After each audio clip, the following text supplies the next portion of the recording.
Este fanfic es irreal y grosero, los personajes son pobres imitaciones y por su contenido nadie lo debe ver. Hola, buenas, ¿cómo están? Espero que bien. Saludos a todos los miembros del canal. Y saludos a ti que decidiste ver este video. Eres un crack. Espero que te suscribas, des like y me digas qué opinas en los comentarios. Me apoyaría muchísimo a seguir haciendo videos. Gracias por su apoyo. 13 de agosto de 2005. El beso le supo a café y a menta, una combinación extraña. No era la primera vez que lo hacían, pero su cuerpo seguía reaccionando como si lo fuera. Un vuelco en el estómago, un calor que le subía por el pecho y se le instalaba en las mejillas, ese cosquilleo en los labios que persistía mucho después de que se separaran. No tenía sentido. Absolutamente ninguno. Como algo tan simple, dos bocas juntándose, piel contra piel, un intercambio de saliva que en cualquier otro contexto le habría parecido asqueroso, podía generarle tantos sentimientos. Se separó y lo miró. Kamiki Hikaru, con su pelo revuelto y sus ojos entrecerrados y esa expresión de estar siempre a punto de disculparse por algo que no había hecho. Tenía los labios ligeramente hinchados y las mejillas sonrojadas, y ahí sintió una punzada de algo cálido en el pecho. Algo que no sabía nombrar pero que, por alguna razón, le hizo sonreír. Dicen que el amor cambia a la gente. La mayor prueba era Ayosino. Una persona que ni siquiera sabía que lo estaba experimentando y que, aún así, cambiaba. Cambió hasta su forma de caminar. Había pasado de aquellos pasos recatados que apenas se oían, a unas zancadas largas y firmes, como una líder de formación que sabe exactamente hacia dónde se dirige. Cambió su forma de vestir. De darle igual la moda, de conformarse con cualquier prenda barata que no llamara la atención, a buscar combinaciones que resaltaran su belleza natural, blusas de seda, faldas que se ajustaban a sus caderas como una segunda piel, colores que hacían brillar sus ojos índigo. Cambió su forma de hablar. De frases cortas y evasivas, diseñadas para terminar la conversación cuanto antes, a preguntas que buscaban respuestas, a opiniones que no pedían permiso, a largas conversaciones de madrugada. Algunas cosas no cambiaban. Tenía poca educación formal, y se notaba en los detalles pequeños. Como su forma de tomar los palillos. Los sostenía con los dedos índice y corazón, en lugar del pulgar y el índice, un gesto torpe que delataba su origen humilde y que ninguna coreografía había conseguido corregir. «¡Qué lugar tan lujoso!», dijo Kamiki, apartando la vista de sus propios palillos, que sostenía correctamente, por supuesto, para recorrer el restaurante con la mirada. Estaban en un local de jazz del que había oído hablar. Las paredes estaban forradas de terciopelo granate y las mesas, de madera oscura, brillaban bajo la luz tenue de unas lámparas de araña que parecían sacadas de otra época. En el escenario, un pianista de mediana edad tocaba una melodía suave, y el murmullo de las conversaciones se mezclaba con la música como un acompañamiento involuntario. Era un lugar que olía a dinero viejo y a secretos, de esos donde los ejecutivos cerraban tratos millonarios y las celebridades se escondían de los paparazzi. Una persona me habló de él, dijo Ai, tomando asiento con esa gracia nueva que había adquirido. Es un lugar que la gente de la industria suele frecuentar. Es discreto y sumamente agradable. ¿Qué te gustaría beber? Solo agua estaría bien. Vamos, pide lo que quieras. Después de todo, me ayudaste. Yo invito. No, está bien, en serio. Además, este lugar es muy caro. Ai inclinó la cabeza, inspeccionando la carta que el camarero le había entregado con una reverencia. No había precios. Eso le pareció extraño, pero no le dio demasiada importancia. Sí, este lugar parece un poco caro. Pero no te preocupes, tengo suficiente en la cartera. No sabía que en aquella clase de restaurantes los precios no aparecían en la carta precisamente porque eran obscenos. Lo descubrió al final de la velada, cuando el camarero depositó la cuenta sobre la mesa con la misma solemnidad con la que se entrega una sentencia. Ai miró el papel. Parpadeó. Lo volvió a mirar. Por un instante, su máscara de idol se resquebrajó y dejó entrever un atisbo de pánico genuino. Luego, con una sonrisa que pretendía ser despreocupada y que solo resultó ligeramente forzada, sacó su cartera y pagó. Casi se muere. Nunca había comido así antes, dijo Kamiki, mientras salían del restaurante. El frío de la noche les golpeó la cara, y Ai se envolvió en su bufanda con un escalofrío. Vamos, ya no tienes que mentir. Ya sé que no eres pobre, ¿recuerdas? No, lo digo en serio. Eres tan lindo. Ai le dedicó una sonrisa. Aunque tienes razón, estuvo delicioso. No me trates como un niño. Ven, vamos a mi casa. ¿La pasaste bien? Claro que la pasé bien.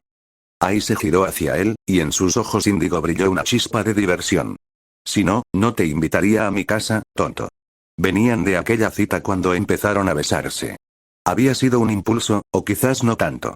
Llevaban toda la noche rozándose las manos por encima de la mesa, intercambiando miradas que duraban un segundo más de lo necesario, riéndose de chistes que no eran tan graciosos.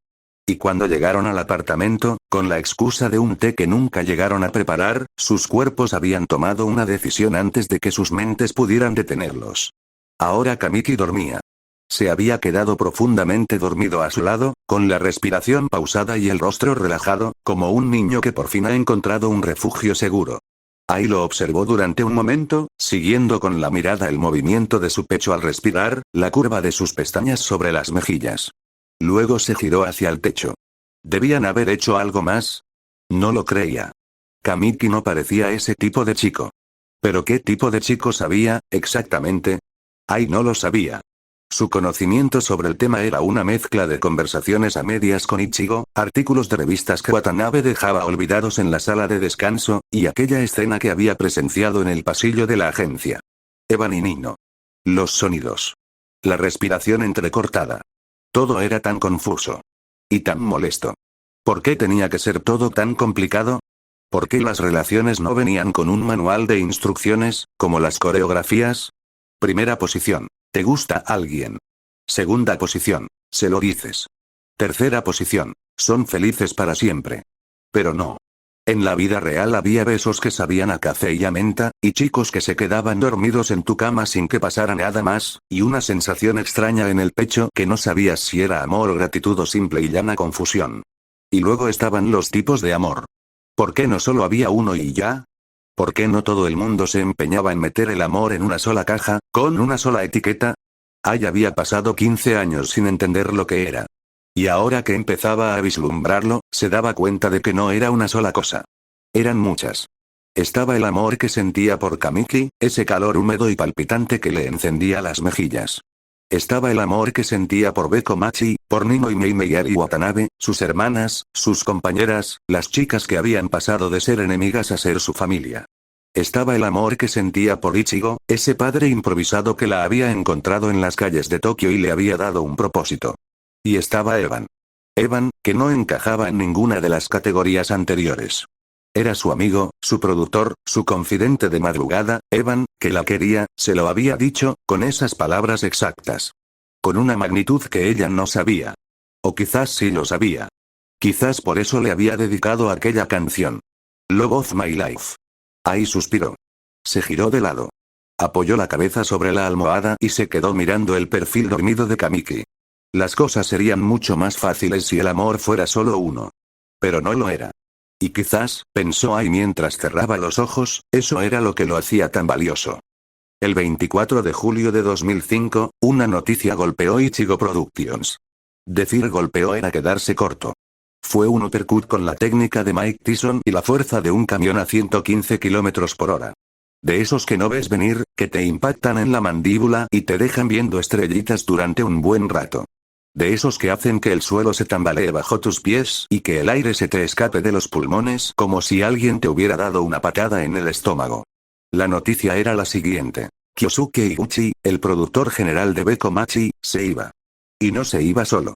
Se llevaba consigo a su equipo completo de 10 empleados y se marchaban a la competencia. Al grupo Yotsuba. Así, sin previo aviso, sin una carta de renuncia con 15 días de antelación, sin la cortesía de una explicación. Un día estaban allí, supervisando ensayos y ajustando mezclas, y al día siguiente sus escritorios estaban vacíos, sus armarios limpios, sus contratos rescindidos. Era una puñalada por la espalda. Una puñalada de las grandes, de las que te dejan la hoja clavada y el mango sobresaliendo entre los omóplatos. Ichigo Productions se quedaba con 3 nombres para suplir 11 puestos. Evan Kazuki, Taichi Yamanishi y Yoichi Shimura. El primero era un ex cantante reconvertido a productor que llevaba apenas un mes en el puesto y que todavía estaba aprendiendo a hacer bien su trabajo. El segundo era un técnico de sonido competente pero sin experiencia en liderazgo, de esos que hacen bien lo que se les manda pero que nunca han mandado a nadie. El tercero era un arreglista, el de mayor experiencia de los tres. Al haber un equipo poco a poco fue cayendo en tareas administrativos, un hombre gris que llevaba años en la empresa sin que nadie reparara en él. 3 personas para hacer el trabajo de 11. 3 personas para sacar adelante al grupo más prometedor de la agencia. 3 personas para evitar que Bekomachi se hundiera antes de despegar. La sala de reuniones de Ichigo Productions estaba sumida en un silencio tan denso que se podía masticar. Ichigo Saito estaba sentado a la cabecera de la mesa. Parecía tranquilo. Demasiado tranquilo. Era esa calma tensa que se instala justo después de haber dado la peor noticia de su carrera profesional. Evan Kazuki ocupaba la silla de la izquierda. Acababa de llegar de una sesión de escucha con un grupo novato y todavía tenía los auriculares colgando del cuello como un estetoscopio. Taichi Yamanishi ocupaba la silla del centro. Era un hombre de unos 35 años, delgado, con el pelo negro peinado hacia atrás con una cantidad de fijador que rozaba lo obsceno y unas gafas de montura fina que se empañaban cada vez que respiraba demasiado fuerte. Yoichi Shimura ocupaba la silla de la derecha. Era el mayor de los tres, un hombre de unos 50 años con el cabello entrecano y una expresión perpetuamente neutra, de esas que no revelan nada y que, por eso mismo, resultan ligeramente inquietantes. Ichigo los miró a los tres. Luego suspiró. Bueno, dijo, y su voz sonó más cansada de lo que pretendía. Estamos jodidos. Nadie lo contradijo. Taichi se quitó las gafas. Las limpió con el borde de la camisa. Se las volvió a poner. Sus dedos temblaban ligeramente. Pero Bekomachi tiene una gira en 3 meses. Y el álbum aún no está terminado. Y las sesiones de fotos para el calendario. Y. Lo sé, Taichi. Ichigo alzó una mano, frenando la avalancha de preocupaciones. Lo sé. ¿Y qué vamos a hacer? La voz de Taichi sonó más aguda de lo normal, teñida de un pánico que no intentaba disimular. ¿Cómo vamos a sacar todo eso adelante sin un equipo de producción? Ichigo no respondió de inmediato. Miró a Evan. Miró a Taichi. Miró a Yoichi. Luego se inclinó hacia adelante, apoyó los codos sobre la mesa, y entrelazó los dedos bajo la barbilla. Ustedes, dijo. Ustedes son el equipo de producción. Taichi se quedó inmóvil. Sus gafas resbalaron 1 milímetro por su nariz.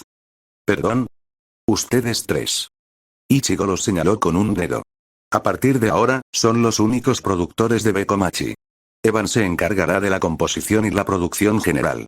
Taichi, tú te encargarás del sonido y la parte más técnica. Yoichi, tú te encargarás del arreglo, la logística y la administración. El silencio volvió a instalarse en la sala. Esta vez era un silencio distinto. No era el silencio de la confusión, sino el de la incredulidad. El de 3 hombres que acababan de recibir una noticia tan absurda que sus cerebros todavía estaban procesándola. Evan fue el primero en hablar. Ichigo, dijo, y su voz sonó más tranquila de lo que esperaba. ¿Me estás diciendo que voy a ser el productor general de Bekomachi? Sí. Yo. Tú. Evan se quedó callado un momento. Luego, para sorpresa de todos, soltó una risa corta. Una risa que no era de humor, sino de pura y simple incredulidad. Estamos jodidos, dijo. Eso ya lo he dicho yo, respondió Ichigo. Taichi, mientras tanto, parecía estar a punto de hiperventilar.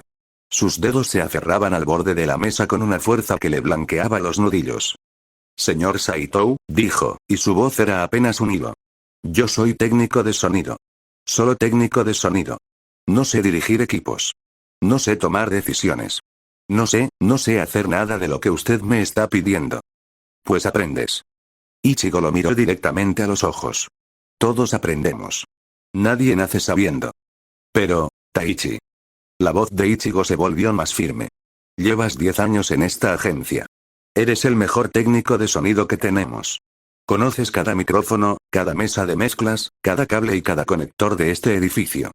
Hizo una pausa. Solo necesitas confiar en ti mismo. Taichi abrió la boca. La cerró. Sus gafas se empañaron ligeramente. No dijo nada más, pero sus nudillos siguieron blancos. Yoichi, por su parte, no había reaccionado en absoluto. Seguía sentado en su silla, con las manos inmóviles sobre la mesa y la misma expresión neutra de siempre. ¿Y bien, Yoichi? Preguntó Ichigo. Tú no has dicho nada. No hay nada que decir, respondió Yoichi, encogiéndose de hombros. Me pide que haga logística y administración. Es lo que he hecho toda mi vida. Solo que ahora será para Beko Machi en lugar de para toda la agencia. Hizo una pausa. Es un ascenso, supongo. Ichigo soltó una risa corta. Eres un hombre práctico, Shimura. Siempre me ha gustado eso de ti. Ichigo se levantó de la silla. Caminó hacia la ventana y apartó una de las persianas con un dedo, dejando que un rayo de luz se colara en la habitación.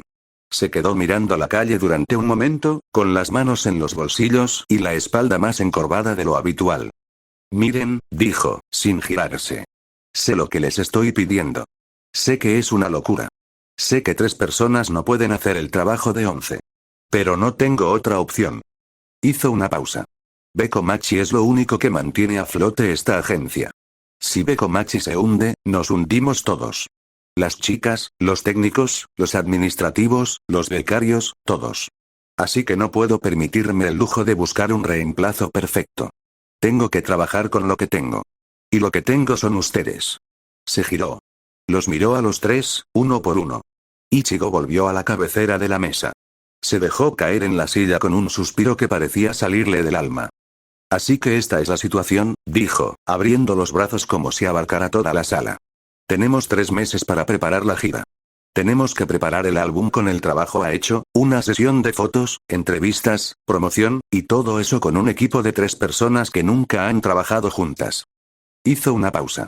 ¿Alguna pregunta? Evan levantó la mano, como un alumno en clase. Sí. ¿Cuándo empezamos? Ichigo lo miró. Una sonrisa torcida se dibujó en sus labios. Ahora. Taichi se ajustó las gafas. Sus dedos todavía temblaban, pero su voz, cuando habló, era más firme que antes. Necesitaré un inventario completo del equipo de sonido. Y acceso a la sala de grabación las 24 horas. Concedido, dijo Ichigo. Yoichi sacó una libreta del bolsillo interior de su chaqueta, una libreta pequeña, de tapas negras, con las esquinas gastadas por el uso, y un bolígrafo que probablemente llevaba ahí desde hacía una década. Necesitaré los contratos de todas las chicas. Los presupuestos de los últimos 3 meses. Y una lista de todos los proveedores con los que trabajamos. Lo tendrás mañana a primera hora. Evan no dijo nada. Solo se quedó mirando la mesa, los dedos tamborileando de nuevo sobre el apoyabrazos, el pie moviéndose arriba y abajo, arriba y abajo. Pero esta vez no era ansiedad lo que lo movía. Era anticipación. Era esa energía que aparecía cuando tenía un objetivo claro, cuando sabía exactamente lo que tenía que hacer. Se puso de pie. Se ajustó la chaqueta. Caminó hacia la puerta, y cuando ya estaba a punto de salir, se detuvo. Se giró hacia Ichigo. Una cosa más, dijo. Dime. No voy a fallar. Ni yo, ni Taichi, ni Yoichi. Señaló a sus compañeros con un gesto de la cabeza. Vamos a sacar esto adelante. No sé cómo, pero lo vamos a hacer. Ichigo asintió. Más te vale. Evan abrió la puerta y salió al pasillo. Taichi lo siguió. Yoichi fue el último en salir, guardando su libreta en el bolsillo con un gesto meticuloso. Ichigo se quedó solo en la sala de reuniones. La luz del sol se filtraba a través de la persiana entreabierta, dibujando líneas doradas sobre la mesa de formica. Cogió su taza de café, fría, como siempre, y le dio un sorbo. Hizo una mueca. La dejó sobre la mesa. Era 18 de septiembre y las cosas no estaban mal. Estaban mucho peor que mal. Estaban pésimas. La sala de reuniones parecía una trinchera después de un bombardeo. Tazas de café vacías se acumulaban en los rincones como bajas de guerra, los papeles se apilaban en torres precarias que amenazaban con derrumbarse al menor roce, y el aire estaba cargado de esa electricidad particular que precede a las tormentas. Evan, Taichi y Yoichi llevaban allí desde las 7 de la mañana, y ya eran casi las 12. 5 horas. 5 horas discutiendo sobre una sola canción. Le puse toda el alma a esa canción, dijo Evan, con los brazos cruzados y una expresión que oscilaba entre la furia y la incredulidad. Nadie discute eso, respondió Yoichi, sin levantar la vista de la libreta donde había estado garabateando números durante toda la mañana. ¿Y no te gusta porque quieres tus canciones en el álbum?, contraatacó Evan, señalando a Taichi con un dedo acusador. No es eso, Evan, es que, Sakura Promise. ¿Piensas que tiene impacto? Taichi se inclinó hacia adelante, ajustándose las gafas sobre la nariz. ¿A qué te refieres con impacto? Ya llegué. ¿De qué me perdí? La voz de Ichigo resonó desde la puerta. Estaba apoyado contra el marco. El cansancio de los últimos meses le pesaba como una losa invisible. Discutimos la canción sobre la virginidad de Evan, dijo Taichi, volviendo a sentarse con un suspiro. No es sobre la virginidad, replicó Evan. Solo pregunto si tiene impacto. Eso es todo. Si soy el único que lo piensa, entonces me disculpo. Taichi alzó las manos en un gesto de rendición que no se creía ni él. Ichigo suspiró.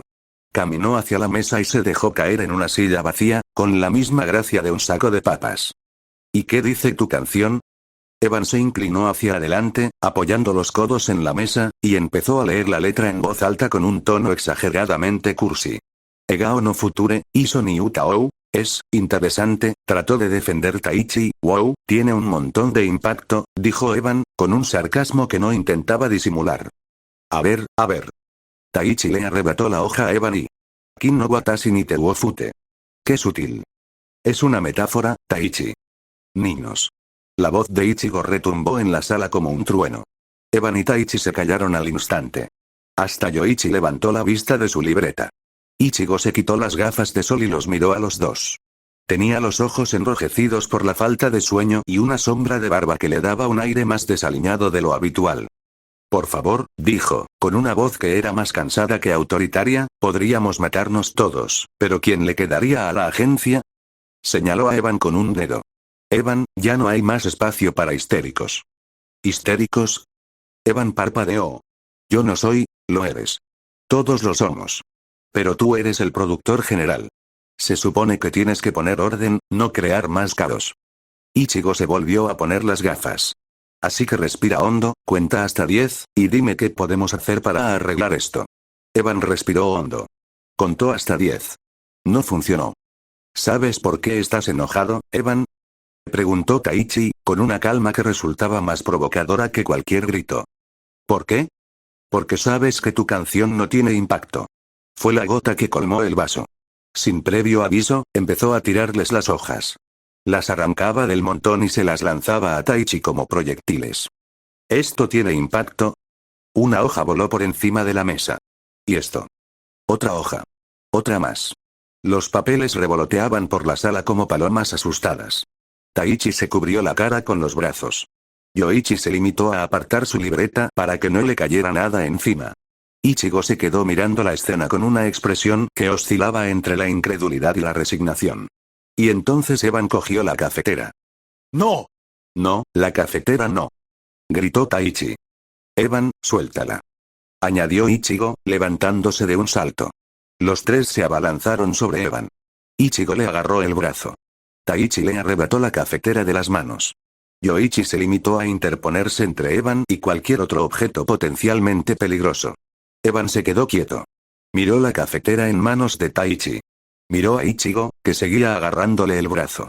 Miró a Yoichi, que lo observaba con su expresión neutra de siempre, pero con los brazos extendidos como si estuviera protegiendo a un niño de sí mismo.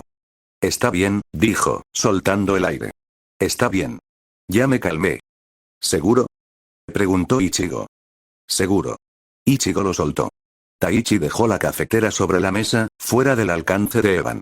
Yoichi volvió a su silla y retomó su libreta como si nada hubiera pasado. Bien, dijo Ichigo, alisándose la chaqueta. Ahora que hemos evitado una catástrofe cafeteril, ¿podemos volver al trabajo? Con Beth Komachi no estaba mucho mejor. Todo había empezado bien, de hecho, mucho mejor que bien. Con promesas, con tácticas y estrategias. Pero ante todo, con la profesionalización. Cuando Evan tomó las riendas como productor general, los patrocinadores e inversores que no estaban interesados empezaron a ver a Ichigo Productions como algo atractivo. El nombre de Evan Kazuki todavía tenía peso. Su carrera, sus apellidos, sus campañas, todo eso había creado una ola de buena voluntad que ahora se traducía en contratos, en presupuestos, en oportunidades que antes eran impensables. Y como todo buen populista, y sobre todo, como alguien primerizo en el cargo, Evan apostó todo. Más horas de ensayo. Más sesiones de grabación. Más entrevistas, más sesiones de fotos, más eventos promocionales. Cada minuto del día de las chicas estaba planificado, optimizado, orientado a un único objetivo: convertir a Bekomachi en el grupo más grande de Japón. Pero no fue la carga de trabajo lo que mermó a Bekomachi. Fue la forma en que Evan empezaba a tratarlas. Cada una de las chicas tenía su propio infierno particular. Con quien menos roces tenía era con Watanabe. A ella realmente le daba igual. Watanabe era una roca. Imperturbable, silenciosa, eternamente estoica. Podías gritarle, podías ignorarla, podías ponerle la canción más absurda del mundo y ella la bailaba con la misma precisión con la que bailaba cualquier otra cosa. La única manera de hacerla reaccionar era meterte con Ari.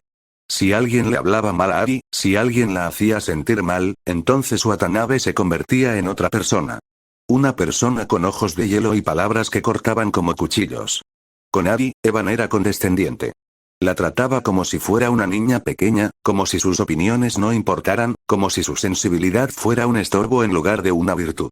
Cuando estaba molesto, y últimamente estaba molesto a menudo, le hablaba con un tono paternalista que a ella le hacía sentir que no valía nada.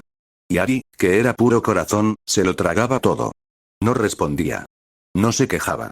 Solo bajaba la mirada y asentía, y luego se iba a un rincón a llorar en silencio, donde las otras no pudieran verla. Con Nino eran discusiones intensas, apasionadas y obsesivas. Dos personas que se parecían demasiado, que compartían la misma hambre, la misma ambición, la misma incapacidad para conformarse con menos que la excelencia. Chocaban como dos placas tectónicas, generando terremotos que sacudían toda la agencia. Pero había algo extraño en aquellas discusiones. Algo que no era solo profesional. Algo que tenía que ver con el pasado que compartían, con aquella noche en el pasillo que ninguno de los dos mencionaba, pero que flotaba entre ellos como un fantasma. Con Mei no eran discusiones. Eran peleas. No a golpes, obviamente, Evan jamás le pondría una mano encima a una mujer, y Mei lo sabía, pero sí a un nivel más alto que las discusiones. Eran gritos, portazos, palabras que no se podían retirar una vez dichas. Eran dos egos enormes encerrados en una habitación demasiado pequeña, chocando una y otra vez sin encontrar un terreno común.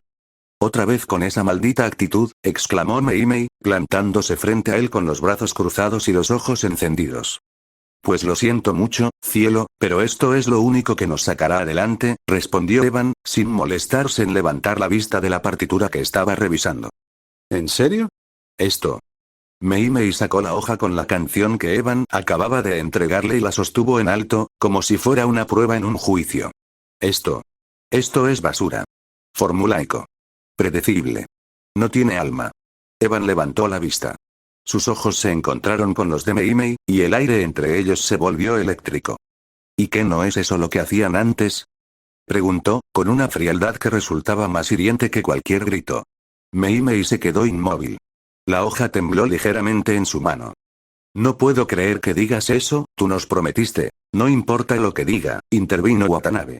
Se puso de pie, caminó hacia ellos con pasos silenciosos, y tomó la canción de las manos de Mei. Se la tendió a Evan. Mientras siga haciendo su trabajo. No, Watanabe, dijo Mei, y su voz sonó más herida de lo que pretendía. No quiero bailarla. Entonces hagámoslo, dijo Evan, guardando la partitura en su carpeta con un gesto brusco. ¿Qué quieres decir con eso? Digo que estoy harto de estas presiones.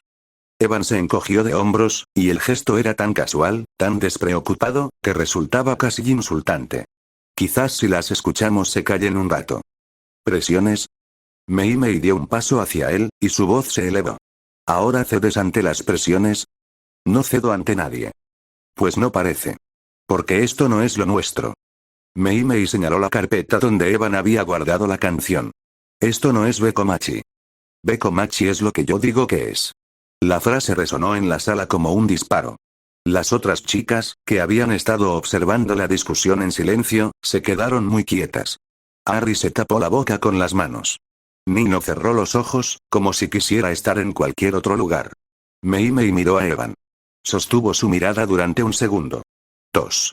3. Luego, con una lentitud deliberada, rompió la partitura por la mitad.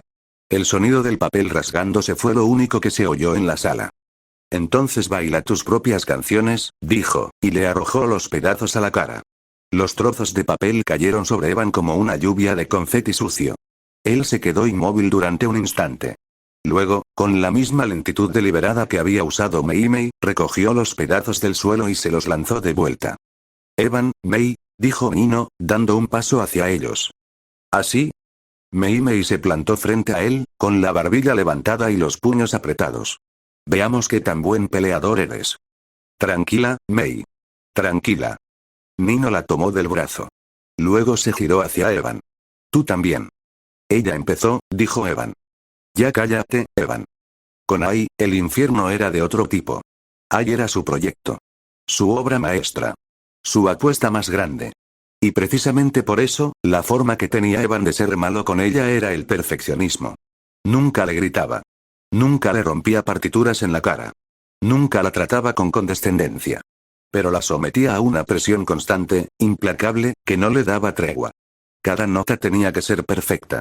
Cada gesto, cada mirada, cada respiración. Ai era el centro de Beko Machi, la estrella alrededor de la cual orbitaba todo lo demás, y Evan estaba decidido a pulirla hasta convertirla en un diamante. Aunque eso significara desgastarla en el proceso. Otra vez, decía Evan, después de una toma que habría dejado satisfecho a cualquier otro productor. Y Ai volvía a cantar. Sin quejarse. Sin protestar. Porque así era Ai. Porque había aprendido, desde niña, a soportar la presión sin mostrar una sola grieta. Pero Evan también se frustraba con ella de una forma que no se frustraba con las otras. Porque Ai no era alguien especialmente lógico. No analizaba las cosas porque le fascinara entender el mundo. Analizaba porque crecer sin hacerlo le había costado demasiado. Su mente era un mecanismo de supervivencia, no una herramienta de curiosidad. Y eso causaba que cometiera errores en las cosas más simples. Que hiciera torpezas. Que no hiciera lo que para cualquier otra persona sería sentido común. Ai, ¿por qué has cambiado la entonación en el segundo verso? Preguntó Evan, deteniendo la grabación por tercera vez en la misma sesión. No lo sé, respondió Ai, encogiéndose de hombros. Sonaba mejor así. No. No suena mejor así. Suena distinto. Y distinto no es mejor. Para mí sí lo es. Pues para mí no. Y yo soy el productor. Así que lo hacemos como está escrito. Ai asintió. No discutió. Pero Evan notó que sus dedos jugueteaban con el borde de la manga del chándal. Estaba incómoda. Estaba frustrada. Y no sabía cómo expresarlo. ¿Estás bien? Preguntó Evan, con un tono que pretendía ser neutral y que solo resultó ligeramente irritado. Sí. ¿Segura? Sí. Ai levantó la vista, y sus ojos índigo brillaron con una intensidad que Evan no supo interpretar. Solo que no entiendo por qué tiene que ser exactamente como tú quieres. Pensé que esto era un trabajo en equipo. Es un trabajo en equipo. Pero alguien tiene que tomar las decisiones. Y ese alguien siempre eres tú. Porque yo soy el productor. Pues qué suerte tienes. Evan abrió la boca. La cerró. Ai lo miró durante un segundo más, y luego volvió a su posición frente al micrófono. ¿Hacemos otra toma? Preguntó, con una voz que no revelaba nada. Sí, dijo Evan. Hagamos otra toma. Y Ai cantó. Y esta vez, lo hizo exactamente como Evan quería. Sin desviarse ni un milímetro. Sin poner nada de sí misma. Era técnicamente perfecta. Y era completamente hueca. Evan la escuchó en silencio. Cuando terminó, no dijo nada. Solo apuntó algo en su libreta y dio la sesión por terminada. Ai salió de la cabina sin mirarlo. Sus pasos resonaron en el pasillo con ese sonido hueco que tenían los estudios de grabación cuando estaban vacíos. Evan se quedó solo, sentado frente a la mesa de mezclas, mirando los niveles que seguían marcando un silencio absoluto. Se pasó las manos por la cara. Se frotó los ojos. Contó hasta 10. No funcionó. Nunca funcionaba. Eran las 11 de la noche cuando Evan apagó la mesa de mezclas. El estudio se quedó en silencio, roto solo por el zumbido del aire acondicionado. Llevaba 16 horas trabajando. 16 horas de tomas, discusiones, presiones, tenía los ojos enrojecidos, la camisa arrugada y un dolor de espalda que le recorría la columna como un río de fuego. Se pasó una mano por el pelo, necesitaba un corte, otra vez, y se quedó mirando la pantalla del ordenador, donde las ondas de sonido seguían vibrando como un electrocardiograma plano. Entonces oyó un ruido.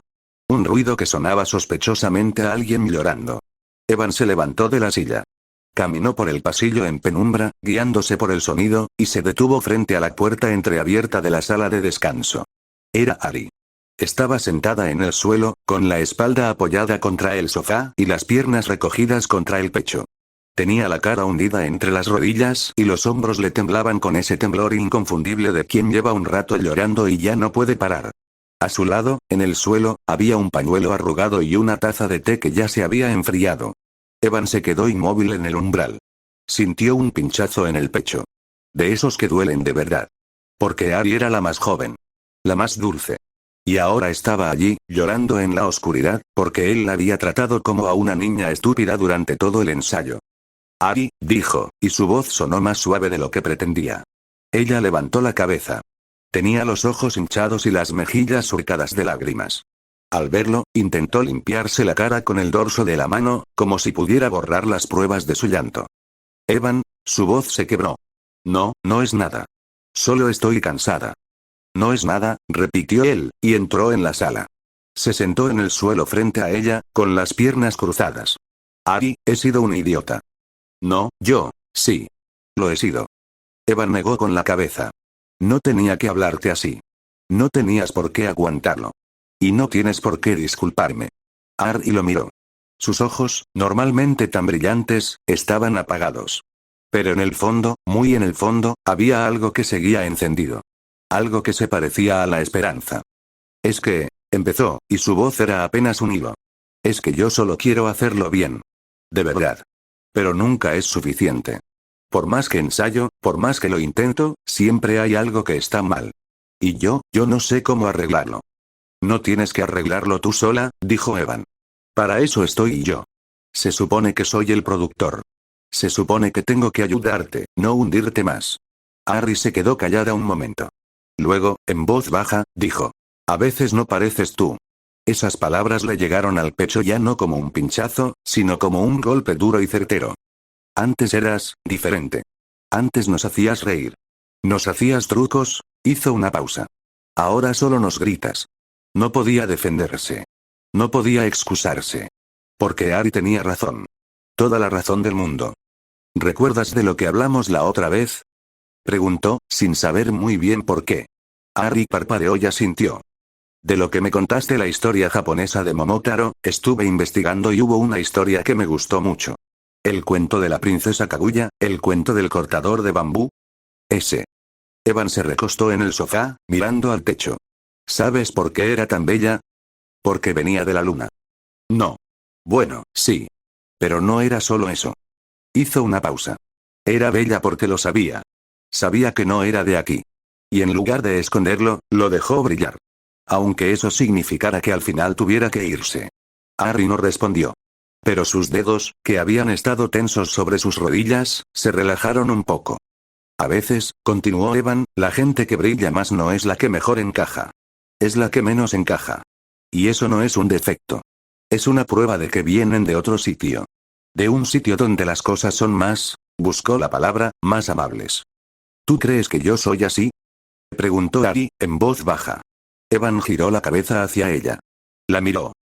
Kaguya también lloraba, dijo Evan. Cuando tuvo que irse. Porque amaba este mundo. Con todas sus imperfecciones. Con toda su gente rota. Lo amaba. Y eso era lo que la hacía tan especial. No que fuera perfecta. Sino que amaba. Pero antes de irse, dejó una carta. Y un elixir. Y el emperador, que la amaba, quemó las dos cosas en la cima del monte Fuji para que el humo llegara a la luna. Para que ella supiera que aquí, en este mundo idiota, alguien la recordaba. Ari se quedó en silencio un momento. Luego dijo. Eso fue muy triste. Sí. Evan se encogió de hombros. Pero también es bonito. Porque significa que el amor no desaparece. Aunque la persona se vaya. Aunque las cosas cambien. El humo sigue subiendo. Ustedes son el humo, que seguirán subiendo, así yo cambie, así yo, me vaya y pierda en los rincones más oscuros. Solo es cuestión de no olvidarse de brillar. Aunque yo sea un idiota. Aunque todo esto sea un desastre. No dejar de brillar. Se quedaron en silencio un momento. Luego, sin previo aviso, Ari se levantó y lo abrazó. Un abrazo breve, torpe. No te pierdas por favor. Nos duele cuando te pierdes, susurró. No lo haré, dijo Evan. Te lo prometo. El reloj marcaba la 1 de la madrugada cuando Evan terminó de recoger el estudio. Se colgó la chaqueta del brazo y se dirigió hacia la salida, con los ojos medio cerrados y los pies arrastrándose sobre el linóleo. Entonces oyó un ruido. Otra vez. Esta vez venía de la sala de baile. Un golpeteo rítmico, acompañado de una música que sonaba a través de unos auriculares mal ajustados. Evan se asomó por la puerta. Era Mei Mei. Estaba sola en medio de la sala, con el cuerpo empapado en sudor y los pies descalzos. Llevaba un chándal holgado que se le pegaba a la piel, y sus movimientos eran bruscos, erráticos, como si estuviera peleándose con una coreografía que se negaba a salir. Repetía una secuencia una y otra vez. Fallaba. La repetía. Fallaba otra vez. Soltaba un gruñido de frustración y volvía a empezar. Evan se quedó en la puerta, sin hacer ruido. La observó durante un minuto entero. Mei Mei tenía un talento natural para el baile. Siempre lo había sido. Pero esta noche no parecía una talentosa bailarina. Parecía una mujer agotada, frustrada, al borde de las lágrimas. Y él era el responsable. ¿Quieres que te ayude?, preguntó, dando un paso hacia la sala. Mei Mei se giró. Lo miró. Sus ojos echaban chispas. No necesito tu ayuda. Vale. Evan alzó las manos en señal de rendición. Solo preguntaba. Pues no preguntes. De acuerdo. Evan dio media vuelta. Espera. Se detuvo. Mei Mei se había quedado inmóvil en el centro de la sala, con los brazos caídos a los costados del cuerpo y el pecho agitado por la respiración. ¿Por qué lo haces?, preguntó, y su voz sonó más frágil de lo que pretendía. ¿Por qué hago qué? Esto. Todo esto. Mei Mei abrió los brazos, abarcando la sala vacía. Ser un tirano. Tratarnos como si fuéramos máquinas. Gritarme. Ignorar a Ari. Pelearte con Ino. ¿Por qué? Evan se quedó callado. Podía soltarle una excusa. Podía hablarle de la presión de los patrocinadores, de la huida de Iguchi, de todo lo que estaba en juego. Pero no lo hizo. Porque Mei Mei no merecía excusas. Merecía la verdad. Porque no conozco otra manera, dijo. Mei Mei parpadeó. No era la respuesta que esperaba. ¿Otra manera? El único camino que conozco al éxito es este. Evan se pasó una mano por el pelo. He jodido tantas cosas en mi vida, la revolución. Sakura. Mi propia carrera. Y ahora Bekomachi es lo único que tengo. Lo único que me queda. Y si esto también lo jodo, se calló. No necesitaba terminar la frase. Mei Mei la terminó por él.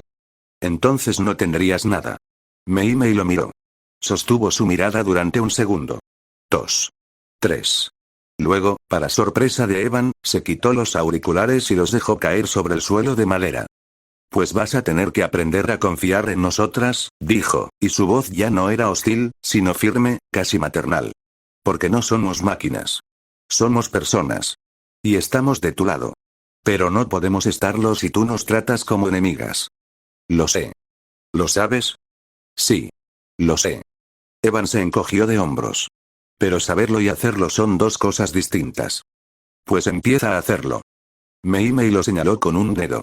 Porque yo no pienso aguantar otra sesión como la de hoy. ¿Entendido? Entendido. Bien.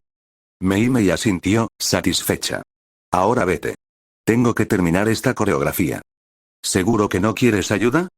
He dicho que te vayas. Evan sonrió. Una sonrisa pequeña, torcida, de esas que no usaba en los ensayos. Se giró hacia la puerta. Dio 3 pasos. Se detuvo. Mei Mei, dijo, sin girarse. ¿Qué? Eres la mejor. En serio. No lo olvides. Y salió de la sala antes de que ella pudiera responder. La última en irse siempre era Ai. Esa noche no fue diferente. Evan la encontró sentada en el suelo de la sala de descanso, con la espalda apoyada contra el sofá rosa y el teléfono en la mano. La pantalla iluminaba su rostro en la penumbra, y sus pulgares se movían lentamente sobre el teclado. Estaba escribiendo. O leyendo. O ambas cosas. Hola, dijo Evan. Ai levantó la vista. Sus ojos se encontraron con los de él. Hola, respondió. ¿No te vas a casa? Luego. Ai dejó el teléfono sobre el regazo. Estaba pensando. ¿En qué? En que ya no me hablas por Messenger. Evan sintió un vuelco en el estómago. Era verdad. Llevaba semanas sin escribirle. Sin preguntarle cómo estaba. Sin contarle las tonterías que se le pasaban por la cabeza a las 3 de la mañana. Había estado tan concentrado en el trabajo, tan obsesionado con las grabaciones, que se le había olvidado lo más importante. He estado ocupado, dijo, y supo que era la peor excusa del mundo. Todos hemos estado ocupados. Evan se sentó en el suelo frente a ella. Ay, yo. No te disculpes, lo interrumpió ella. No estoy enfadada. No. No. Ai levantó la vista, y sus ojos índigo brillaban con esa intensidad que Evan nunca sabía cómo interpretar. He sido un idiota. Sí. Lo has sido. Y un mal amigo. También. Y un productor de mierda. Eso no. Ai negó con la cabeza. Buen productor. Mal amigo. Evan soltó una risa corta. Una risa que no tenía gracia, pero que le salió sin querer. ¿Cómo lo haces? Preguntó. ¿Cómo puedes estar tan tranquila después de todo lo que te he hecho? Ai se tomó un momento. Sus dedos juguetearon con el borde de la funda del teléfono. Porque yo soy así. Evan sintió que algo se le clavaba en la garganta. Algo que no sabía si era gratitud, vergüenza o una mezcla extraña de ambas. ¿Sabes? Vas a cabrear a mucha gente si sigues así, dijo. Lo sé, respondió Ai, y una pequeña sonrisa curvó sus labios. Pero yo estoy acostumbrada. Está bien. Buenas noches, Evan, dijo. Buenas noches, Ai. Ella caminó hacia la puerta. Se detuvo en el umbral. Ah, y Evan. ¿Qué? Escríbeme. Aunque sea un mensaje. Como antes. Lo haré, dijo Evan. Te lo prometo. Ai asintió. Y desapareció por el pasillo, dejando a Evan solo en la sala de descanso, con el teléfono apagado y una sensación extraña en el pecho. Esa noche, a las 3:15, el teléfono de Ai vibró sobre la mesita de noche. Kazuki, hola. Osino oficial, hola. Kazuki, no puedo dormir. Osino oficial, yo tampoco. Kazuki, ¿qué piensas? Osino oficial, en ti. Kazuki, piensas mucho en mí, ¿no crees? Osino oficial, tú también piensas en mí. Kazuki, ¿cómo lo sabes? Osino oficial, ¿por qué me escribes a las 3 de la mañana? Kazuki, Touché. Osino oficial, ¿qué es Touché? Kazuki, es francés. Significa que tienes razón. Osino oficial, pues Touché. Kazuki, Touché. Osino oficial, buenas noches, Evan. Kazuki, buenas noches, Ai. Ai volvió a dejar el teléfono sobre la mesita de noche. ¿Te ha vuelto a escribir? La voz de Kamiki sonó a su lado, suave. Estaba tumbado boca arriba, con la cabeza apoyada sobre la almohada y los ojos fijos en el techo. Sí, respondió Ai, girándose hacia él. Gracias por el consejo. A veces, entre tantas mentiras, hay que decir algo de verdad. Ai se quedó mirando al vacío. ¿Sigues preocupada? Preguntó Kamiki. Ai asintió. No necesitaba palabras. Kamiki la conocía lo suficiente como para leer sus silencios. Pues no sé cómo sentirme, dijo él, y su tono era ligero, como aquel que oculta cosas. Yo soy tu novio y le prestas más atención a él que a mí. Ai se giró hacia él con los ojos entrecerrados. Por un instante, su máscara de serenidad se resquebrajó y dejó entrever una chispa de indignación genuina. Tonto. Pero si paso contigo casi todos los días. Y creo que eres la única persona que ha estado aquí. Ya, ya. Kamiki rió, una risa suave que le iluminó el rostro. Era una broma. Pues no parecía. Te tomas las cosas muy en serio. Se quedaron un momento en silencio. Ai se giró de nuevo hacia el techo. Sus dedos jugueteaban con el borde de la sábana. ¿Y por qué no has tratado comprendiéndolo? Preguntó Kamiki, rompiendo el silencio. Ai frunció el ceño. Kamiki, ya sabes que no soy buena en ese tipo de situaciones. Me pondría muy incómoda. Pero hay más maneras de comprender a una persona. Kamiki se giró hacia ella, apoyándose sobre un codo. Por ejemplo, desde su círculo cercano. Ai parpadeó. Procesó las palabras. Círculo cercano, murmuró. Podría ser buena idea. Su padre sabe de ti, ¿no? Kamiki arqueó una ceja. Puedes aprovechar eso. Los ojos de Ai se iluminaron. Fue un cambio sutil, apenas un destello en sus pupilas índigo, pero Kamiki lo vio. Eres un genio, dijo ella, incorporándose ligeramente sobre la almohada. Solo trato de ayudar a mi novia. Kamiki le dedicó una sonrisa, y esta vez no había nada debajo de la superficie. Solo afecto. Simple y llano. Eres raro, dijo. Tú también. Se quedaron en silencio un momento más. Luego, Ai se acurrucó contra él, apoyando la cabeza sobre su hombro. Kamiki le pasó un brazo por los hombros, y ella cerró los ojos.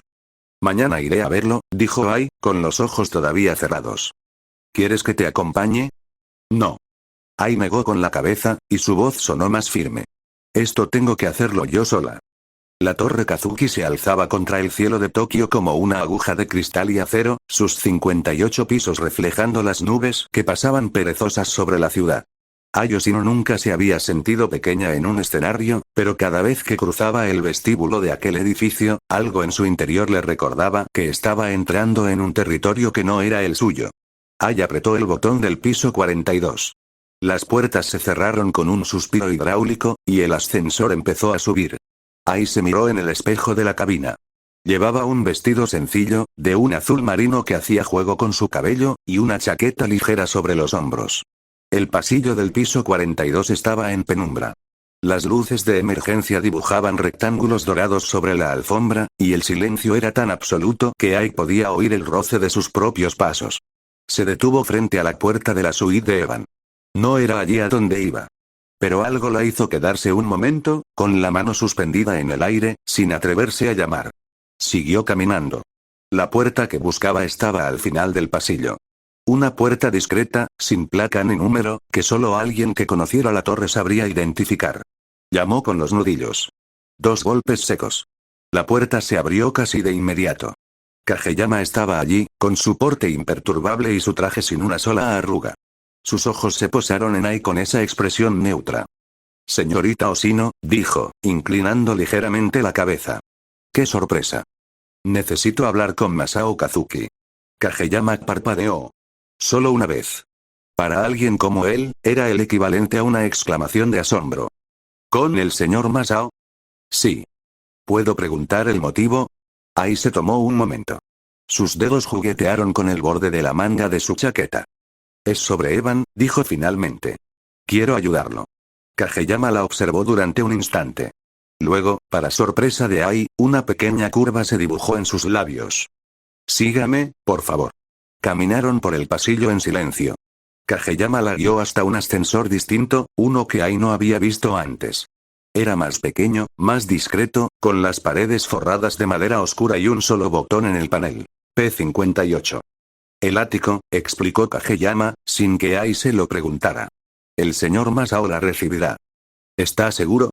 El señor Masao me ha dado instrucciones muy claras respecto a usted, señorita Oshino.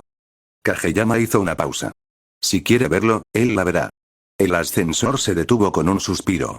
Las puertas se abrieron, y Ai se encontró en un recibidor que era más grande que todo su apartamento. Las paredes estaban cubiertas de paneles de madera noble, y el suelo era de un mármol tan pulido que reflejaba las luces del techo como un estanque en calma. Al fondo, una puerta doble de roble macizo. Kageyama caminó hacia ella y la abrió sin llamar. La señorita Oshino, señor. El despacho de Masao Kazuki era una habitación que parecía diseñada para intimidar. Las estanterías cubrían las paredes de suelo a techo, repletas de libros encuadernados en piel que probablemente nadie había leído en décadas. Los ventanales ofrecían una vista panorámica de Tokio que cortaba la respiración. Y en el centro, tras un escritorio de caoba que parecía tener más años que la propia Ai, estaba sentado Masao Kazuki. Ai se quedó de pie frente al escritorio. Kageyama se retiró en silencio, cerrando la puerta tras de sí. El silencio se prolongó durante un minuto entero. Ai no dijo nada. No se movió. Solo esperó, con las manos cruzadas frente a ella y la espalda recta. Finalmente, Masao levantó la vista. Señorita Oshino, dijo, y su voz era grave, modulada, sin un ápice de emoción. Mi hijo no está aquí. Lo sé, respondió Ai. No he venido a verlo a él. He venido a verlo a usted. Masao arqueó una ceja. Fue un gesto mínimo, casi imperceptible, pero Ai lo captó. ¿A mí? Sí. Ai sostuvo su mirada. Quiero ayudarlo. Y para eso necesito entenderlo. Saber quién es. ¿De dónde viene? Y he pensado que usted es la persona que más sabe de él en todo Japón. Masao se quedó en silencio. Siéntese, dijo Masao, señalando la silla frente a él. Ai se sentó. Usted quiere ayudar a mi hijo, dijo Masao, y no era una pregunta. Sí. ¿Por qué? Ai se tomó un momento. Porque es mi amigo, su voz salió con más seguridad de la que esperaba. Masao la observó durante un largo momento. Sus ojos, ocultos tras los cristales de las gafas, eran indescifrables. Luego, para sorpresa de Ai, suspiró. Un suspiro breve, Contenido, pero un suspiro al fin y al cabo. Señorita Oshino, dijo, quitándose las gafas y limpiándolas con un pañuelo que apareció de la nada. Yo puedo contarle muchas cosas sobre mi hijo. Sobre su infancia, sobre su carrera, sobre sus errores. Pero hay cosas que ni siquiera yo sé. Hizo una pausa. Cosas que solo su familia podría contarle. ¿Su familia? La familia que lo crió. Masao se colocó las gafas de nuevo. Ricardo y Sara Sosa. Viven en Los Ángeles. Son las personas que más saben de Evan en este mundo. Hizo otra pausa. Y también hay alguien más. Alguien que está en Japón ahora mismo. Ay entrecerró los ojos. ¿Quién? Ramona Danvers. El nombre golpeó a Ai como una ola fría. Lo recordaba. Claro que lo recordaba. Mei había interrogado a Evan sobre ella durante aquellos 5 días de convivencia. ¿La exnovia de Evan? Preguntó Ai. Entre otras cosas. Masao se recostó en su silla. Ramona Danvers está en Tokio. Concierto en el Tokyo Dome dentro de 2 semanas. Pero ha llegado antes para una serie de entrevistas promocionales. Si quiere entender a Evan, ella también puede ayudar. Ai asintió lentamente. ¿Cómo puedo contactar con ella? Eso, dijo Masao, y por primera vez en toda la conversación, algo parecido a una sonrisa curvó sus labios, es algo que tendrá que preguntarle a Sara Sosa, a la madre de Evan. Masao cogió una tarjeta del escritorio y se la tendió a Ai. Es el número de su casa en Los Ángeles. Hable con ella. Cuéntele lo mismo que me ha contado a mí. Y si decide ayudarla, dígale que la llamo yo. Ai cogió la tarjeta con ambas manos. El papel era grueso, de color crema, con un número impreso en tinta negra y el nombre Sara Sosa escrito en una caligrafía elegante. Gracias, dijo, y su voz sonó más sincera de lo que pretendía. No me las dé todavía. Masao volvió a su documento. No he hecho nada. Pero va a hacerlo. Ai se levantó de la silla. Masao levantó la vista. Kageyama la acompañará a la salida, dijo Masao, volviendo a bajar la vista. Ai asintió. Caminó hacia la puerta. Y cuando ya estaba a punto de salir, la voz de Masao la detuvo. Señorita Oshino. Ai se giró. Cuide de mi hijo, dijo Masao, sin levantar la vista del documento. Yo no supe hacerlo. Ai no respondió. No necesitaba hacerlo. Salió del despacho con la tarjeta en la mano. El teléfono sonó 3 veces antes de que una voz de mujer respondiera al otro lado de la línea. Ai estaba sentada en el borde de su cama, con el teléfono pegado a la oreja y la tarjeta de Masao en la mano libre. Eran las 10 de la mañana en Tokio, lo que significaba que en Los Ángeles eran las 5 de la tarde del día anterior. Había calculado la diferencia horaria antes de llamar. No quería interrumpir. Bueno. La voz de Sara Sosa era cálida, con un acento que Ai no supo identificar. Sonaba a hogar. Sonaba a madre. Señora Sosa, dijo Ai, y su voz sonó más nerviosa de lo que pretendía. Mi nombre es Ai Oshino. Soy, amiga de Evan. Hubo una pausa. Un segundo de silencio que se estiró como un chicle. Ai. La voz de Sara cambió por completo. Se iluminó, se ensanchó, se llenó de una emoción que Ai no esperaba. ¿La Ai? ¿La de Beko Machi? Ai parpadeó. ¿Le contó sobre mí? Por supuesto que me contó de ti. Sara soltó una carcajada. Evan me llamó esa misma noche y contó todo, hizo una pausa. Llevaba meses esperando conocerte, aunque fuera por teléfono. Ai sintió algo cálido en el pecho. Algo que no sabía nombrar pero que le hizo sonreír. Señora Sosa, Sara. Llámame Sara. Sara. Ai se tomó un momento. Necesito su ayuda. Le contó todo. Le habló de la huida del productor, de la presión, de las discusiones. Le habló de cómo Evan había cambiado, de cómo trataba a las chicas, de cómo se estaba perdiendo en su propia obsesión. Le habló de las noches en vela, de los mensajes a las 3 de la madrugada, de aquella sensación de que algo estaba a punto de romperse. Sara escuchó en silencio. No interrumpió. No hizo preguntas. Solo escuchó, con esa atención que solo las madres saben tener. Cuando Ai terminó, Sara suspiró. Ai, mi hijo, dijo, y su voz era una mezcla de exasperación y ternura. Siempre igual. Desde que era pequeño. Se obsesiona con algo y no para hasta que se destruye. Eso dijo él, respondió Ai. Que no conoce otra manera. Y es verdad. No la conoce. Sara hizo una pausa. Pero eso no significa que no pueda aprender. ¿Usted cree que puede? Si alguien puede enseñarle, esa eres tú. Sara soltó una risa suave. Me lo dijo él, ¿sabes? Un día me llamó y me dijo, mamá, hay una chica aquí que es impresionante, me contó de las demás chicas, pero de ninguna habló como lo hizo de ti. Ahí se quedó callada. Las palabras de Sara flotaban en el aire, y ella no sabía qué hacer con ellas. Señora, Sara. Ahí se aclaró la garganta. Quiero entenderlo mejor. Saber quién es de verdad. Y Masao me dijo que usted podría ayudarme.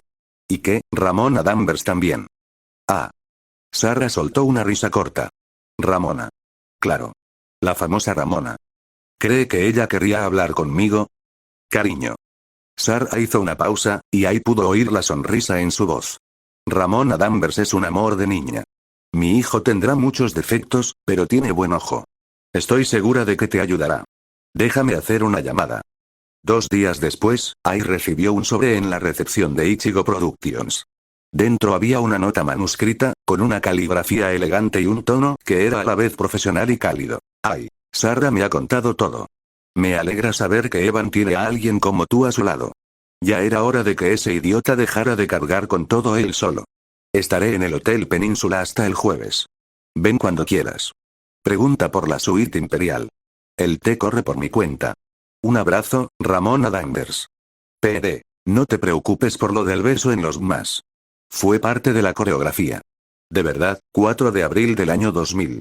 Los Ángeles. El trabajo que obligaba a Evan a salir de la cama a las 5 de la mañana para tomar el metro y llegar temprano a las 6 era un contrato, aunque la palabra contrato le quedaba grande a aquel acuerdo de palabra con la mitad por adelantado que había sido lo mejor que le había pasado en meses, en un bar de punk metal del centro. Había conseguido 6 fechas. 6. Eso significaba 6 noches con el bolsillo un poco menos vacío, 6 noches sin tener que llamar a Ricardo para pedirle dinero, 6 noches de respiro en aquella guerra interminable que era sobrevivir en Los Ángeles siendo un adolescente ecuatoriano con más sueños que sentido común. Pero para llegar allí tenía que tomar el metro. Y el metro a las 5 de la mañana era un mundo horrible y oscuro, poblado por criaturas atormentadas, oprimidas por la vida, que se arrastraban sigilosamente antes de que saliera el sol como fantasmas, vampiros y pasteleros. ¿Por qué los pasteleros eran tan miserables? Quizás era un sesgo que él tenía. O quizás era que levantarse a las 3 de la madrugada para hornear pan convertía a cualquiera en un alma en pena. El caso es que el vagón del metro, a aquellas horas, era un desfile de ojeras, silencios hostiles y miradas vacías. Nadie hablaba. Nadie sonreía. El traqueteo de las ruedas contra los raíles era la única banda sonora de aquella procesión de espectros matutinos. Todo era lúgubre hasta que llegaban a la estación Hollywood/Island. Porque en Hollywood/Island subía ella. Caminaba con la confianza que solo un par de sandalias de plataforma de 5 centímetros podían otorgar. Llevaba unos vaqueros de tiro ultra bajo y corte acampanado, cuyo dobladillo rozaba ligeramente el suelo, y un cinturón ancho de ojales metálicos que le ceñía la cadera como una armadura. El top era asimétrico, de un azul eléctrico que contrastaba con la palidez de su piel, y llevaba unas sutiles letras de pedrería brillante que reflejaban la luz de los fluorescentes del vagón como pequeños destellos de estrella. Su cabello estaba peinado con la raya al medio. Llevaba extensiones, largas, oscuras, perfectamente alisadas, y en sus orejas brillaban unos piercings que capturaban la luz cada vez que giraba la cabeza. Tenía una mirada relajada, como si nada le importara más allá de la canción que sonaba en sus auriculares. Como si el mundo entero fuera un escenario y ella la única espectadora. Evan se ponía tan rojo al verla que estaba seguro de que podría haberse mimetizado con el rojo de los asientos si no fuera por el kilo de maquillaje que se ponía para los conciertos. ¿Cómo los hombres podían criticar el maquillaje pero aún así admirar a figuras del punk? Esos tipos usaban más maquillaje que una adolescente. Era una de esas contradicciones del universo que nunca entendería. Pero el maquillaje no ocultaba el rubor. Porque el rubor no era solo color. Era calor. Era ese cosquilleo estúpido que le subía por el cuello y le encendía las mejillas cada vez que ella entraba en el vagón. Y lo peor era que ni siquiera sabía su nombre. Evan también hacía los tests. Obvio que hacía los tests. He hecho el test y dice que la amo. ¿Con quién estaba hablando Evan? Buena pregunta. En aquella época, había tanto estrés y tanta ansiedad en su vida que su conciencia y su inconsciencia se habían fusionado para servirle como un compañero tocapelotas. ¿Habían oído hablar de la sombra de Carl Jung? Bueno, más o menos, solo que esta te hablaba en lugar de andar de estúpida por el inconsciente. La suya tenía voz propia, un sarcasmo afilado como una navaja, y una capacidad inagotable para señalar todas las verdades que Evan no quería escuchar. ¿Cómo que la amas? ¿Qué dices? ¿Y tú cómo vas a saber? Esto es pura ciencia. Lo dice el doctor Amor en el test de tipo A. Estás enamorada. Por favor, ni siquiera sabes cómo se llama. Igual y tiene todo lo que no te gusta. Entonces, ¿por qué me siento así? Porque el metro a las 5 de la mañana es una mierda. Y el resto del día tienes que trabajar. ¿No has notado que siempre que estás en una situación complicada encuentras una chica que te gusta? En el colegio, cuando recién llegaste a Argentina, cuando fuiste a terapia te enamoraste de la chica con ansiedad severa. Siempre haces igual. Cuando te gusta una, te aferras. Eso se llama amor salvavidas. Necesitas una razón para hacer las cosas porque si no, te suicidarías. Evan no sabía si la sombra tenía razón. Así que compartió el dilema con sus amigos. Y aquello fue un error. Ya cállate. Ya lo has taladrado, triturado, cortado en cachitos, hervido, congelado y recalentado todos los días. Ya cállate. Digamos que Chris había despertado su curiosidad. O más bien, la había agotado hasta el tuétano. Chris era un amigo peruano, de esos que hablaban con las manos y no tenían filtro entre el cerebro y la boca. Grace, la otra integrante del trío, no entendía una mierda de español, pero le gustaba la energía que tenían. O algo así. El caso es que formaban un grupo extraño. El latino intenso, la americana despistada, y el peruano que ya no aguantaba ni un segundo más de conversación sobre la chica del metro. Eran buenos amigos. Una lástima que el destino los hubiera separado después. Pero en aquel momento, en aquel vagón de metro a las 5:30 de la mañana, eran tan buenos amigos que se habían madrugado mutuamente para acompañar a Evan en su trayecto. Solo para ver a la chica.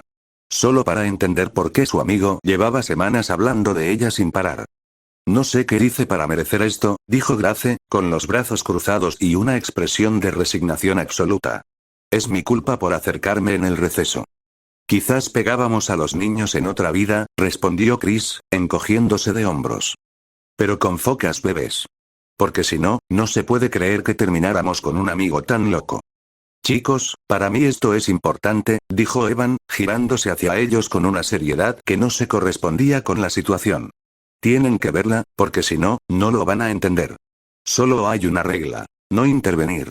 Como esos exploradores de vida salvaje que no pueden intervenir aunque el bebé pangolín que tanto les gusta sea degollado por una pitón. Sí, sí, respondieron ambos al unísono, con el entusiasmo de quien ha oído el mismo discurso demasiadas veces. El metro redujo la velocidad. Las puertas se abrieron con un silbido hidráulico, y el letrero de la estación brilló sobre sus cabezas. Hollywood/Island. Y allí estaba ella. Subió al vagón con esa forma de caminar que hacía que el suelo pareciera inclinarse a su paso. Las sandalias de plataforma resonaron sobre el linóleo, y el dobladillo de sus vaqueros rozó el suelo con un susurro apenas audible. El top azul capturó la luz de los fluorescentes, y las letras de pedrería lanzaron pequeños destellos que rebotaron en las paredes del vagón. Evan sintió que el corazón se le subía a la garganta. Se puso rojo. Muy rojo. Tan rojo que, como había pensado antes, podría haberse mimetizado con los asientos. Miren, susurró, señalando discretamente con la cabeza. Es ella. ¿A qué objetivamente es ella? Chris la miró. Grace la miró. Luego se miraron entre sí. Y entonces Chris hizo algo que Evan no esperaba. Mi amigo te ve todas las mañanas, pero no se atreve a... ¿Pero qué carajos estás haciendo? Evan se abalanzó sobre Chris y le tapó la boca con la mano antes de que pudiera terminar la frase. La chica del top azul, que hasta ese momento había estado absorta en su música, levantó la vista. Se quitó un auricular. Miró a Evan, que tenía a Chris en una llave improvisada y la cara del color de un tomate maduro. Miró a Grace, que se había tapado la cara con las manos. Volvió a mirar a Evan. Y entonces sonrió.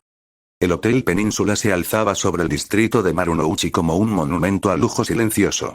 Ayosino cruzó el vestíbulo con paso firme, ignorando las miradas del personal, algunos la reconocieron, otros simplemente se quedaron prendados de aquella muchacha de ojos índigo que caminaba como si el mundo le perteneciera, y se dirigió directamente al mostrador de recepción. Suite Imperial, dijo, con una voz que no admitía réplica. Me espera Ramona Danvers. El recepcionista, un hombre joven de gafas redondas, que probablemente había visto a media docena de celebridades aquella misma mañana, asintió con una reverencia y la acompañó al ascensor privado. Las puertas se cerraron con un suspiro, y ahí se encontró a solas con su reflejo en los espejos de la cabina. No estaba nerviosa. Ayosino nunca estaba nerviosa. O al menos, eso era lo que se decía a sí misma. Las puertas se abrieron en el piso 18. El pasillo estaba alfombrado de un beige tan pálido que parecía nieve, y las lámparas de pared proyectaban una luz tenue que invitaba al susurro. Ai caminó hasta la puerta del fondo, la única que había en todo el pasillo, y llamó con los nudillos. 2 golpes secos. La puerta se abrió casi de inmediato. Ramona Danvers era aún más imponente en persona que en las revistas. Llevaba un vestido de seda color marfil que le caía sobre el cuerpo como agua, y el cabello estaba teñido de un rubio platino que brillaba bajo la luz de la lámpara. Sus ojos, de un verde esmeralda que parecía iluminarse desde dentro, recorrieron a Ai de arriba a abajo con una mezcla de curiosidad y aprobación. Así que tú eres Ayosino, dijo Ramona, y su voz era más cálida de lo que Ai esperaba. Dio un paso atrás, dejando espacio para que Ai entrara. La famosa Ayosino. Ai cruzó el umbral. La suite era enorme. Un salón con ventanales que daban a los jardines del Palacio Imperial, un sofá de terciopelo color crema, una mesa de centro con un jarrón de flores frescas, y un piano de cola en una esquina que probablemente nadie había tocado en meses. No sé si famosa, respondió Ai, tomando asiento en el sofá que Ramona le indicó. En Japón, quizás. En Japón eres un fenómeno. Lo sé porque mi manager me pasó tus números el mes pasado. Ramona se sentó frente a ella y cruzó las piernas con la elegancia de quien ha pasado media vida frente a las cámaras. Sonrió. Estás en todas partes. Revistas, programas de televisión, vallas publicitarias. Si no te conocía antes, ahora te conozco. Yo también la conozco a usted, dijo Ai, aceptando la taza de té que un camarero había depositado frente a ella sin hacer ruido. Ah, ¿sí? Soy conocida en Japón. Por Evan. El nombre de Evan flotó en el aire como una burbuja a punto de estallar. Ramona no se inmutó. Dejó su taza de café sobre el platillo con un golpecito seco y se recostó en el sofá, apoyando la espalda contra los cojines.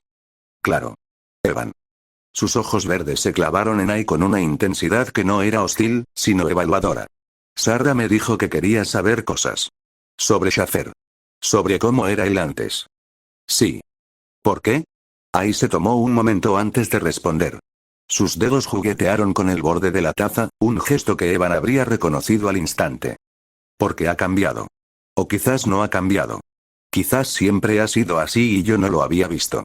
Pero ahora es diferente. En el trabajo, quiero decir. ¿Se ha vuelto un tirano? Sí. Ramona soltó una risa corta, sin humor. Eso es nuevo. Hizo una pausa. Bueno, no exactamente nuevo. Déjame explicarme. Se inclinó hacia adelante, apoyando los codos sobre las rodillas. Su expresión cambió. Ya no era la de la diva segura de sí misma, sino la de alguien que está a punto de contar una historia larga y complicada. Evan siempre fue un competidor. Desde que lo conocí, incluso en su timidez, ese chico tenía algo. Una rabia. Un hambre. Era como si necesitara ganar. Como si no ganar no fuera una opción. Hizo una pausa. En términos personales, podía verte como un ser humano. Podía ser el chico más dulce del mundo, el que te preparaba el desayuno, el que te escribía canciones, el que se quedaba despierto hasta las tantas solo para asegurarse de que habías llegado bien a casa. Pero en el trabajo era diferente, completó Ai. Era de suma cero. Ganar o perder. No había término medio. Ramona negó con la cabeza. Y eso no lo aprendió solo. Se lo enseñaron. ¿Quién? Un hombre llamado Terence Fletcher. El nombre no le dijo nada a Ai. Pero algo en la forma en que Ramona lo pronunció, con una mezcla de desprecio y resignación, le indicó que aquel hombre había sido importante. Muy importante. Fletcher era su profesor en Schaffer, continuó Ramona. Un genio. Un monstruo. De esos que creen que la grandeza solo se consigue a través del sufrimiento. Que el talento no basta. Que hay que romper a los alumnos para reconstruirlos. Hizo una pausa, y sus dedos se tensaron sobre su regazo. Y Evan era su proyecto favorito. ¿Le enseñó a ser así? ¿Un tirano? No exactamente. Ramona se recostó de nuevo. Fletcher era un tirano. Un perfeccionista obsesivo. Alguien que te humillaba delante de todos si desafinabas, que te tiraba un platillo a la cabeza si perdías el tempo. Evan lo odiaba. Lo odiaba con toda su alma. Pero también lo admiraba. Y en algún momento, sin darse cuenta, aprendió sus métodos. Ahí frunció el ceño. No entiendo. Si lo odiaba, ¿por qué aprendió de él? Porque era la única manera de sobrevivir. Ramona la miró fijamente. Evan no se volvió como Fletcher porque quisiera. Se volvió como Fletcher para defenderse de él. Para contraponerse a su perfeccionismo, a su obsesión autodestructiva, a su imposición. Fue como ver a una fuerza imparable chocar contra un objeto inamovible. Y ahora, cuando se siente presionado, cuando siente que todo pende de un hilo, recurre a lo que aprendió. Aunque lo odie. Aunque se odie a sí mismo por hacerlo. Ahí se quedó en silencio. Las piezas del rompecabezas empezaban a encajar. La presión. Las discusiones. La forma en que Evan trataba a las chicas. No era maldad. Era miedo. Era un patrón aprendido, una armadura que se ponía cuando sentía que el mundo se derrumbaba a su alrededor. Y el método que está usando ahora, dijo Ai, en voz baja, el que usa con nosotras, es el de Fletcher. Ablandado, pero el mismo. Eso creo. Ramona asintió. No lo he visto trabajar, pero por lo que me has contado, sí. Es él. O su fantasma. 15 de septiembre del año 2000. Los Ángeles.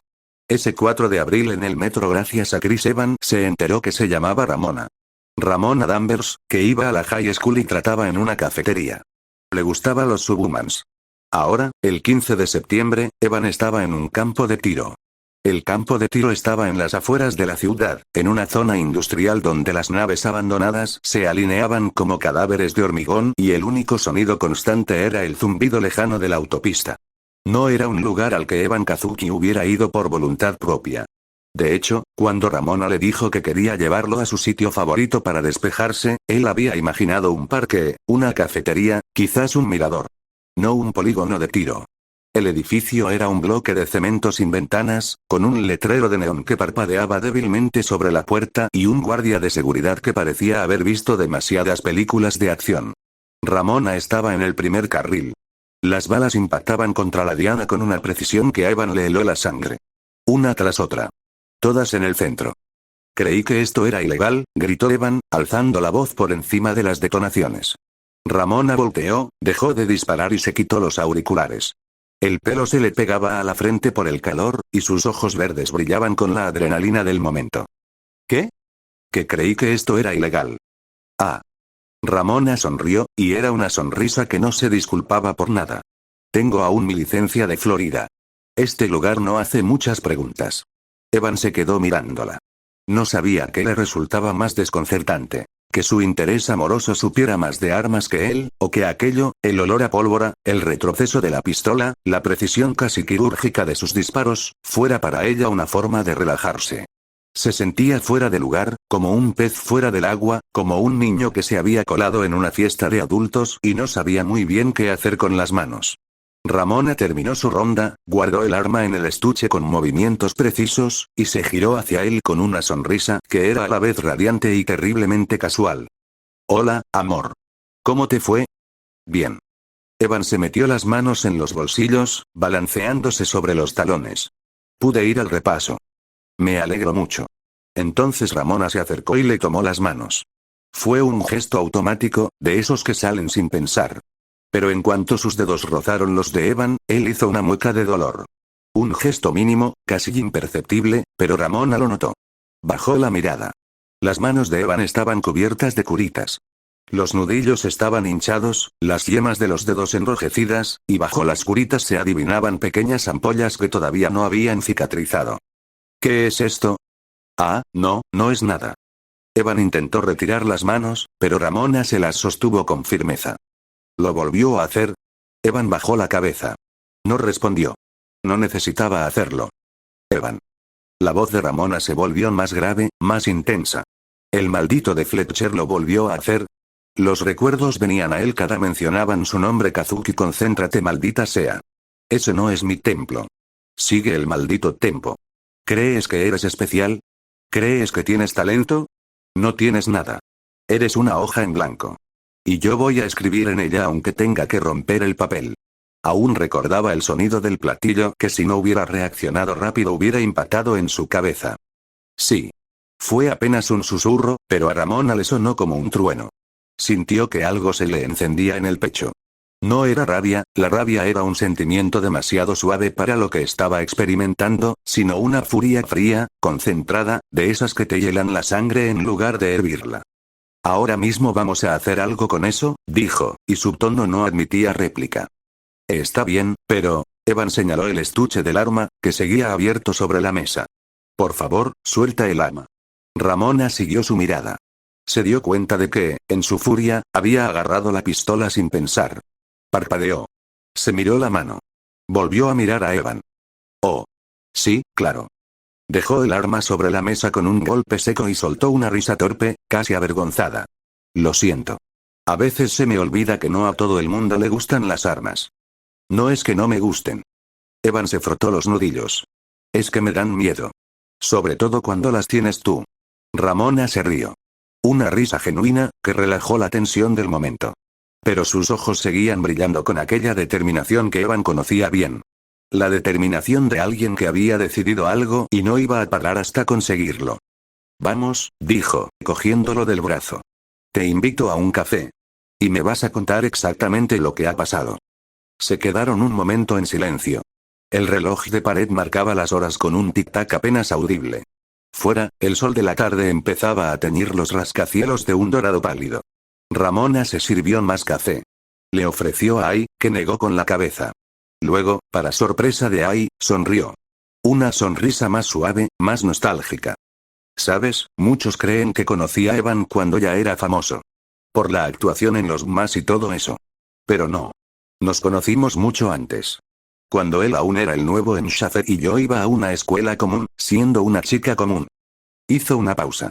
Yo era 2 años mayor. No lo notaba cuando me miraba en el metro.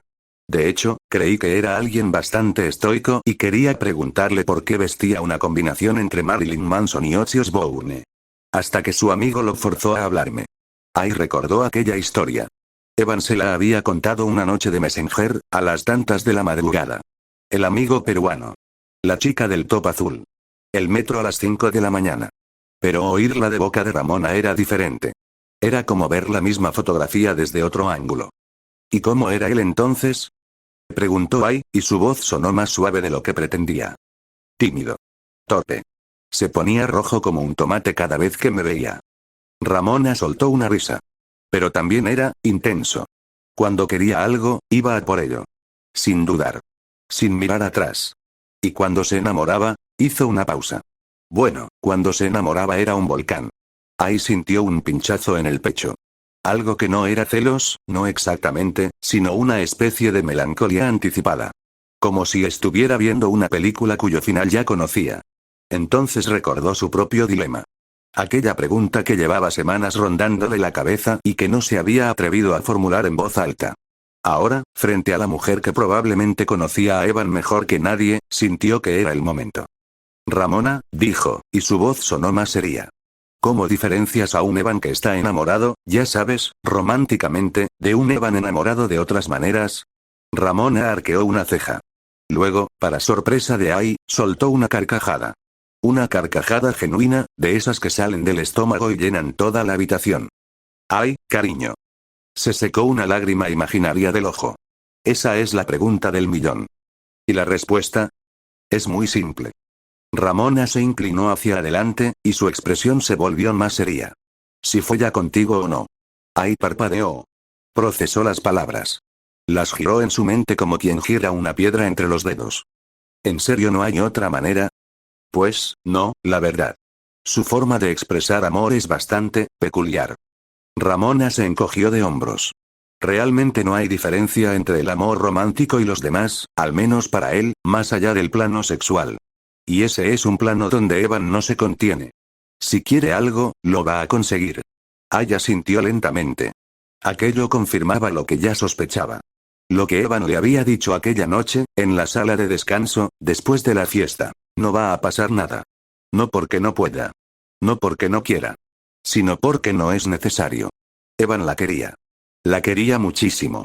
Pero no de esa manera. Y ahora, oyéndolo de boca de Ramona, entendía que aquello no era un rechazo. Era una prueba de amor. Del otro tipo. Del que no necesitaba sexo para ser real. ¿Puedo preguntar por qué terminaron? Dijo Ai, volviendo al presente. Ramona suspiró. No era un suspiro de tristeza, sino de aceptación. Porque éramos demasiado parecidos. Los dos centrados en nuestras carreras. Los dos ambiciosos. Los dos con un hambre que no se saciaba con nada. Hizo una pausa. Y porque yo también tuve mi propio Fletcher. Mi propia obsesión. Mi propia incapacidad para parar.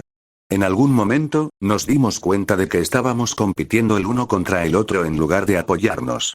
Y eso no era sano. Pero siguieron siendo amigos. Sí. Ramona sonrió, y era una sonrisa genuina. Porque lo nuestro nunca fue solo romanticismo. Era algo más. Algo que no necesitaba sexo para existir. Hizo una pausa, y sus ojos verdes se clavaron en Ai. Algo parecido a lo que tienen ustedes, me imagino. Ai no respondió. No necesitaba hacerlo. Ramona lo había entendido. Quizás mejor que nadie. El sol seguía bajando sobre Tokio. Las sombras se alargaban sobre los mármoles de la suite, y el piano de cola seguía en su rincón, silencioso. Ramona, dijo Ai, levantándose del sofá. Gracias. Por todo. No me des las gracias. Ramona también se levantó. Cuídalo. Es un idiota, pero es de los buenos. Claro. Y Ai. ¿Qué? Si alguna vez necesitas que alguien le dé una patada en el culo para que entre en razón, Ramona sonrió, y era una sonrisa peligrosa. Tienes mi número. Ai se rió. Una risa pequeña, breve, pero real. Luego se giró hacia la puerta. Ah, y otra cosa, añadió Ramona, cuando Ai ya estaba en el umbral.